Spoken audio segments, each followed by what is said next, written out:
Hello tout le monde, la paix chez vous, sur vous et chez nous. Je suis Madina d'Astuce Beauté avec Myriam et aujourd'hui je vais vous partager 7 clés pour pouvoir postuler à des emplois au Canada si vous résidez à l'extérieur du territoire canadien.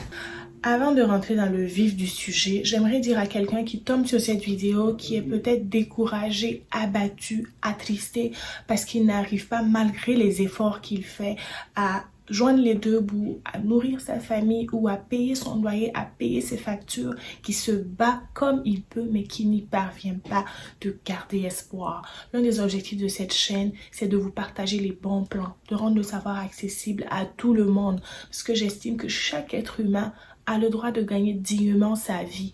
Et donc, ne perdez pas espoir. S'il le faut, si vous ressentez le besoin de pleurer, c'est normal.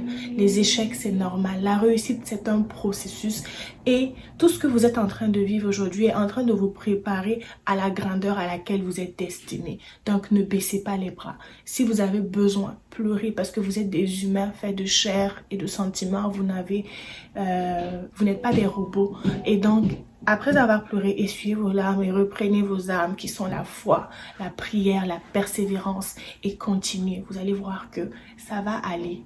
Des portes vont s'ouvrir pour vous et vous allez pouvoir prospérer. L'un des objectifs de cette chaîne, c'est de vous pouvoir permettre à chaque abonné de prospérer dans toutes les sphères de sa vie.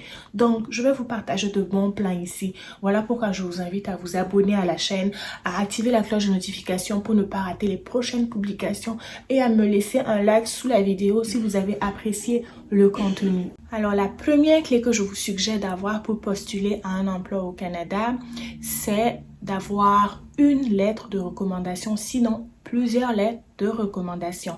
Pourquoi? Tout simplement parce que ici au Canada, les recruteurs généralement demandent à avoir des références de vos expériences antérieures pour s'assurer que vous êtes une personne de bonne moralité. Donc vous, étant donné que vous êtes à l'extérieur du Canada, que vous n'avez pas d'expérience canadienne, avec une lettre de recommandation, si par exemple vous êtes arrivé à un entretien d'embauche et que l'entretien a lieu via Zoom parce que vous êtes à l'extérieur, vous pourrez proposer au recruteur de lui envoyer par courriel, par exemple, des lettres de recommandation de vos expériences antérieures. Donc, ça va permettre de mettre le recruteur en confiance et de le rassurer sur le fait que vous êtes une personne de bonne moralité qui ne va pas créer de troubles dans l'entreprise.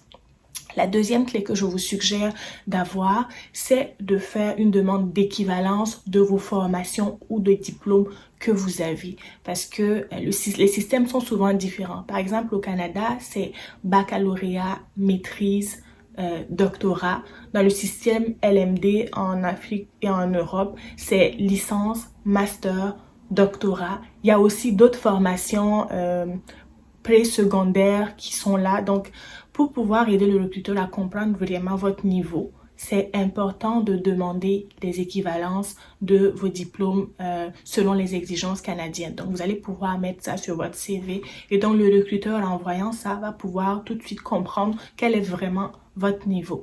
Pour les demandes d'équivalence, je vais vous mettre aussi le lien en bas d'information pour que vous puissiez, si vous le voulez bien sûr, demander une équivalence des diplômes ou des formations que vous avez. Pour les tarifs, j'ai regardé et c'est environ 140 $ ou maximum 185 $ pour les demandes d'équivalence. Et je vous dirai vite fait comme ça que 25 $ canadiens, par exemple, équivaut à 10 000 francs CFA. Donc, vous pouvez avoir un estimé aussi en tapant sur Google selon la monnaie du pays dans lequel vous êtes et en dollars canadiens pour vous donner une idée en fait du prix que vous allez être appelé à payer pour faire cette demande d'équivalence. La troisième clé que je vous suggère d'avoir pour postuler à un emploi, c'est d'identifier les différents sites sur lesquels vous pouvez aller rechercher un emploi. Donc, je vous ai énuméré les 11 meilleurs sites de recherche d'emploi au Québec que je vous mettrai aussi en barre d'informations. La quatrième clé que je vous recommande d'avoir, c'est de faire votre CV de type canadien. Donc, c'est quoi un CV type canadien? Pour commencer, c'est un CV dans lequel il n'y a pas de photo, il n'y a pas votre situation matrimoniale, il n'y a pas votre âge. La deuxième chose à savoir, c'est qu'en Amérique du Nord, les recruteurs privilégient le savoir-faire. Donc, on ne vous demande pas de mettre en avant vos diplômes, mais plus vos expériences professionnelles. Qu'est-ce que tu sais faire concrètement? Donc, dans le CV, vous mettez d'abord vos expériences professionnelles avant vos diplômes qui occupent une petite partie juste en bas. Donc, pour vous dire, les recruteurs regardent d'abord ce que vous savez faire avant de regarder vos diplômes. Donc, le système est différent du système, par exemple, francophone, dans lequel on demande généralement d'avoir les diplômes en haut et ensuite les expériences en bas. Et enfin, je mettrai en barre d'informations un lien du gouvernement pour vous aider dans l'élaboration de votre CV de type canadien. Ce lien est absolument gratuit. Vous aurez juste à suivre les recommandations et les exemples de CV disponibles pour adapter votre CV. La cinquième clé, c'est comment postuler efficacement. Donc, pour cette clé, je vous recommande d'avoir un bloc-notes, soit électronique ou, ou par exemple d'avoir un bic, une feuille pour noter. Donc, je vous ai noté, en fait, j'ai pris des notes pour cette cinquième clé, cette suggestion que je vous propose pour postuler à une offre d'emploi. C'est d'abord d'identifier les types d'emplois selon votre profil. Donc, selon les expériences que vous avez, les formations ou les diplômes, identifiez le type d'emploi auquel vous postulez. La deuxième chose à faire, c'est de regarder les exigences de l'offre d'emploi. Donc, vous regardez par exemple les tâches qui sont définies dans l'offre d'emploi qui est proposée pour pouvoir adapter votre CV aux mots-clés. Donc, par exemple, quand vous prenez une offre d'emploi, vous allez regarder par exemple dans la description des tâches. Qu'est-ce qui est demandé de faire dans cette tâche, dans cet emploi? Les tâches, il y aura des mots-clés qui reviennent souvent pour le type de profil pour lequel vous postulez.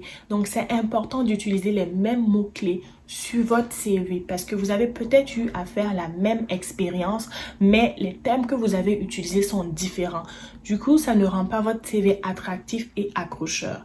Donc, pour que le recruteur vous remarque, c'est important que vous utilisez les mêmes mots-clés qui sont sur l'offre d'emploi pour adapter à votre expérience.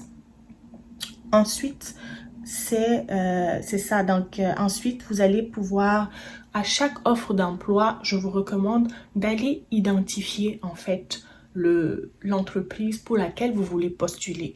Vous allez taper sur Google, quelle est cette entreprise? Vous notez quelles sont les missions de l'entreprise. Vous notez quelles sont ses valeurs. Vous notez s'il y a une adresse courriel à laquelle on vous recommande d'envoyer votre CV. Vous notez aussi parce que sur les sites d'offres d'emploi, souvent vous pouvez postuler directement.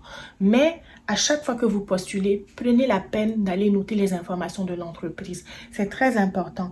Et pourquoi cette démarche? Tout simplement parce que moi, je vous suggère, moi étant ici quand je cherchais du travail, ce que je faisais, c'est que une fois que je postule, j'attends 2-3 jours et j'appelle l'entreprise. Je demande à parler au responsable des ressources humaines. Et en parlant au responsable des ressources humaines, j'essaie de mettre en avant ce qui m'a séduit de l'entreprise. Donc, par exemple, je dis telle et telle mission m'ont plu et je suis vraiment très intéressée. Donc, j'appelais pour m'assurer que vous avez bien reçu mon CV.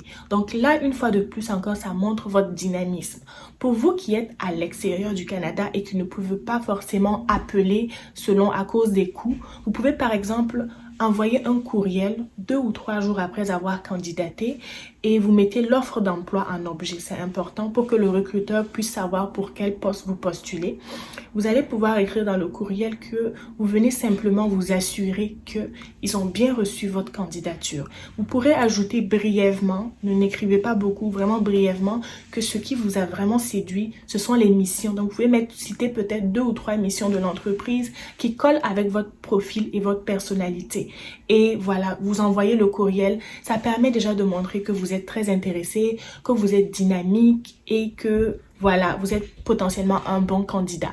Donc ça, c'est ce que je vous recommande pour les techniques pour postuler efficacement. Donc à chaque fois que vous postulez en emploi, prenez le soin de faire cet exercice-là, d'identifier le nom de l'entreprise, les missions, les valeurs et une adresse ou un numéro de téléphone que vous pourrez contacter ultérieurement. Enfin, pour la 6e clé que je vous recommande, c'est de créer un compte sur LinkedIn. Si vous n'êtes pas sur LinkedIn, tous les abonnés de cette chaîne, il faut que vous ayez un compte LinkedIn. Ça va vous permettre de créer des connexions avec des personnes qui sont dans le même milieu que vous, de maximiser vos chances d'avoir de l'emploi. parce qu'il y a plusieurs entreprises aujourd'hui qui sont sur LinkedIn et qui vont chercher leurs candidats aussi sur la plateforme LinkedIn. Donc, vous pouvez mettre votre CV à jour sur LinkedIn, utiliser des mots-clés. N'hésitez pas à envoyer des invitations aux recruteurs ou à des personnes qui ont des profils similaires à ce à quoi vous aspirez devenir. Demandez-leur comment ils ont fait et n'hésitez pas à leur envoyer votre CV par exemple pour au cas où ils ont des opportunités qui puissent peut-être penser à vous recommander. La 7e clé que je vous propose consistera à parler de l'EIMT à l'entreprise pour laquelle vous postulez. L'EIMT, c'est l'étude d'impact du marché du travail. Donc, pour les entreprises canadiennes, ils doivent absolument faire, pour la plupart en tout cas, une étude d'impact sur le marché du travail. Certaines entreprises ne connaîtront peut-être pas de quoi il s'agit. Donc, vous, en sachant de quoi il s'agit, vous avez un avantage. Donc, l'entreprise va voir que vous vous êtes renseigné, vous avez les informations et donc, vous allez faciliter en fait le processus de demande qu'ils doivent faire pour pouvoir vous engager. Enfin, quand vous aurez réuni ces 7 clés, vous avez votre trousseau prêt pour demander un permis de travail. Je vous ferai une autre vidéo sur le permis de travail et les étapes à compléter pour pouvoir faire un permis de travail. Une fois que cette étape est close, vous êtes prêt pour pouvoir venir occuper votre emploi au Canada. Donc, merci d'avoir visionné la vidéo. N'hésitez pas à la partager. Mettez un commentaire si vous avez des suggestions, par exemple, pour postuler un emploi au Canada. Ça pourra édifier d'autres personnes. Ça pourra aussi, moi aussi, m'apprendre parce qu'on apprend des autres, on apprend de tout le monde, on s'enrichit. Et vraiment, je vous souhaite une bonne suite et un bon succès dans vos perspectives. À bientôt.